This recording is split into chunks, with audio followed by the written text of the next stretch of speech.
TAT high સેકન્ડરીનું જે paper છે એની અંદર જે ગણિત વિભાગ છે એનું આપણે આ સોલ્યુશન જોઈએ. તો પ્રશ્ન એક આપ્યો છે કે નીચે ખાલી જગ્યામાં યોગ્ય ગાણિતિક સંજ્ઞા મૂકી સમીકરણ સાચું બનાવો.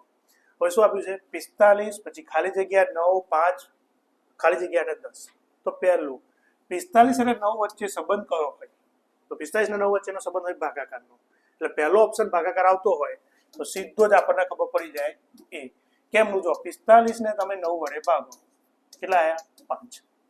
ચલો હવે 5 આયા, એની જોડે 5 છે તો 5 માં 5 ઉમેરીશું તો કેટલા થશે 10. એટલે બીજી નિશાની સાની આવી પ્લસની, અને આ બેનો સરવાળો થઈને કેટલા મળે છે 10 મળે. એટલે ત્રીજી નિશાની કઈ આવશે? બરાબરની. એટલે આ થઈ ગયો આપણો જવાબ. પછી દરરોજ સવારે ટાવર એ નો પડછાયો ટાવર બી પર પડે છે. તો સવારે હોય એટલે કઈ દિશા છે? પૂર્વ. તો પૂર્વની અંદર આપણે લઈ લઈએ ટાવર એ, એનો પડછાયો કઈ પડે છે? ટાવર બી ઉપર. હવે શું કહે છે? સાંજે બી નો પડછાયો એ ઉપર પડે છે. બી નો પડછાયો શાના પર પડે? એ ઉપર પડે. તો ટાવર બી એ એની કઈ દિશામાં છે? આ દિશા કઈ છે આપણી? પશ્ચિમ. કારણ કે સાંજે સૂર્ય કઈ દિશામાં હશે? પશ્ચિમમાં. સવારે પૂર્વમાં. એટલે આનો પડછાયો અહીં પડતો હશે. સાંજે પડછાયો આમ પડે. તો બી એ ટાવર એની કઈ દિશામાં છે? તો બી કઈ દિશામાં છે? એની પશ્ચિમ દિશામાં. તો તમારો ઓપ્શન આવશે ડી, પશ્ચિમ. ચલો ત્યાર પછીનો દાખલો જોઈએ કે લોહીનો સંબંધ છે. એમ એ પી નો પુત્ર છે. એટલે આ જેના શું થયા? માતા અથવા પિતા. એટલે ક્યુ એ ઓની પૌત્રી છે. ક્યુ એ ઓની શું છે? પૌત્રી છે. બરાબર? એટલે પૌત્રી હોય તો દાદા અથવા દાદી થશે. તો અને ઓ એ પી નો પતિ છે. ચલો ઓ એ પી નો શું છે? અહીં આગળ પતિ છે. તો આ બંને ક્યાં બન્યા? પતિ પત્ની.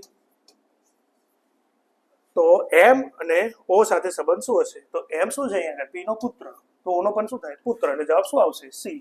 છે સિમ્પલ. ચોથા નંબરનો જોઈએ આપણે 1 5 34 ખાલી જગ્યા 1 ખોટી સંખ્યા શોધો. તો પહેલા કેટલા છે? 1. પછી કેટલા છે? 5. તો શું કરીશું આપણે? 1 છે એની આગળ તમારે શું કરવાનું? 2 નો વર્ગ ઉમેરવાનો. તો 2 નો વર્ગ કેટલો થયો? 4. તો 4 ને 1 5. તો બીજી સંખ્યા કેટલી છે? 5. એની અંદર 3 નો વર્ગ ઉમેરો તો 3 નો વર્ગ થશે 9. 9 ને 5 14. પછી 14. એટલે 4 નો વર્ગ ઉમેરો તો 4 નો વર્ગ કેટલો થશે? 16. તો 16 ને 14 30. પછી કેટલા છે આગળ આપણા જોડે? 30. તો 30 ની અંદર આવશે 5 નો વર્ગ. ચલો 5 નો વર્ગ કેટલો થાય? 25 ને 25 ને 30 55. એટલે આપણો જવાબ કેટલો આવે? 55. તો 55 એટલે તમારો આવશે ઓપ્શન નંબર એ. ચલો ક્લિયર? આગળ વધીએ.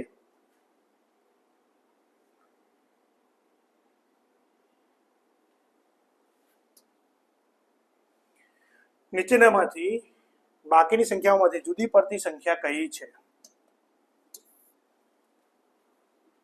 તો 16 25 36 42 144 196 295 બધી સંખ્યા કઈ છે? પૂર્ણવર્ગ સંખ્યાઓ. તો 196 પૂર્ણવર્ગ સંખ્યા થાય, 144 પૂર્ણવર્ગ સંખ્યા, 25 પણ પૂર્ણવર્ગ સંખ્યા. તો અહીંયા આગળ આપણો જવાબ શું આવશે? બી. કે બી એ પૂર્ણવર્ગ નથી. એટલે જવાબ શું આવશે? પૂર્ણવર્ગ સંખ્યામાં બી આવશે. ત્યાર પછી છે 4 બાળકો એક જ હારમાં બેઠા છે. એ બી ની બાજુમાં છે. ચલો એ કોની બાજુમાં છે? બી ની. પણ સી ની બાજુમાં નહીં. એટલે સી ની બાજુમાં નહીં. સી એ ડી ની બાજુમાં હોય. તો સી કોની બાજુમાં છે? ડી ની બાજુમાં. અરે બેઠો ન હોય એટલે અહીં આની જોડે છે નહીં. તો ડી ની બાજુની સીટમાં કોણ બેઠું છે? તો આ જો ડી અહીં સી ની જોડે નથી. તો ડી કોની જોડે હોઈ શકે? એ ની જોડે હોઈ શકે. એટલે તમારો જવાબ આવશે ડી એ. બરાબર? તો છઠ્ઠામાં જવાબ શું? 10મો પ્રશ્ન જોઈએ કે શ્રેણીમાં આગળનું પદ કયું છે? અહીં તમને આપ્યું છે એ 1 બી 48 સી 927 ને ડી 1664. લોજિક છે થોડું. ચલો ડી પછી તો ડબલ શું આવવાના છે? ઈ આવવાના. ચલો તો ઈ તો બધામાં આવવાના જ છે. હવે જો અહીં આગળ 1 તો 1 અને 1 અહીં આગળ કેટલા છે? 8 અને 4 અને 8. તો 4 કેમાં થાય? 2 નો વર્ગ અને 2 ની 3 ઘાત. એ રીતે અહીં આગળ 3 નો વર્ગ અને 3 ની 3 ઘાત. 3 નો વર્ગ 9, 3 ની 3 ઘાત 27. એ રીતે 4 નો વર્ગ અને 4 ની 3 ઘાત. તો 4 નો વર્ગ કેટલો થશે? 16 અને 4 ની 3 ઘાત 64. તો અહીં આગળ શું આવશે? 5 નો વર્ગ. તો 5 નો વર્ગ આવશે 25 અને 3 ઘાત કેટલી આવે? 125. સીધો જવાબ. તો શું આવશે? Option number C. હવે 11મો જે પ્રશ્ન છે થોડો કોમ્પ્લિકેટેડ છે. આગળની આકૃતિ મુજબ છેલ્લી આકૃતિમાં કઈ સંખ્યા આવશે?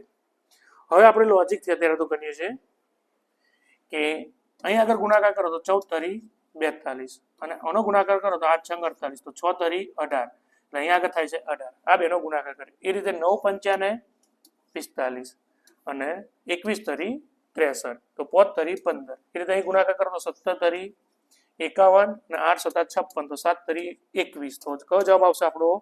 ડી ઓપ્શન આવે છે. થોડો કોમ્પ્લિકેટેડ છે તો ધ્યાન આપવાનું છે. ત્યારબાદ આગળ જોઈએ 12મો પ્રશ્ન સિમ્પલ છે, લોજિક જ દોડાવવાનું છે. એની અંદર કે આપેલ વિધાનમાં સારાંશ માટે શું સાચું છે?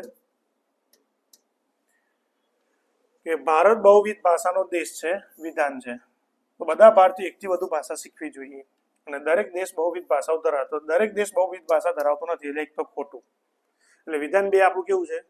ખોટું છે. ત્યારબાદ બધા ભારતીય એકથી વધુ ભાષા શીખવી જોઈએ તે જરૂરી નથી, કોઈમાં પોતાની માતૃભાષા એકલી જ શીખે એટલે જરૂરી નથી એટલે આ પણ શું છે? ખોટું છે. એટલે તમારો જવાબ શું આવશે? સી. બંને સારાંશ કેવા છે? ખોટા છે. જો ઘડિયાળમાં 5:40 વાગ્યા હોય તો દર્પણમાં પ્રતિબિંબનો કેટલો સમય બતાવે? તો આપણે શું કરવાનું? 5:40 હોય તો 11 સાઈડમાંથી શું કરી દેવાના? એને માઇનસ કરી દેવાના. સાઈડમાં ચાલી જાય એટલે 20 તો 20 વાળો ઓપ્શન કયો છે? સી. તો જવાબ કેટલો આવશે? સી. ચલો એક લીપ યરમાં કેટલા કલાક હોય? સિમ્પલ દાખલો છે. એક લીપ યરમાં કેટલા કલાક હોય? તો લીપ યરની અંદર કુલ દિવસો કેટલો આવે? 364 ગુણ્યા કેટલા કરવાના? 24 તો 6 ચોક 24 એટલે 4 વાળો જવાબ આવવો જોઈએ. તો આ બે તો આવશે નહીં. હવે આ બંનેમાંથી જે નાનો એ સિલેક્ટ કરી દઈએ તો જવાબ કેટલો આવશે આપણો? 87 84. ડન. ઓકે. ત્યારબાદ આગળ વધીએ. છેલ્લો દાખલો આપણો મેથ્સનો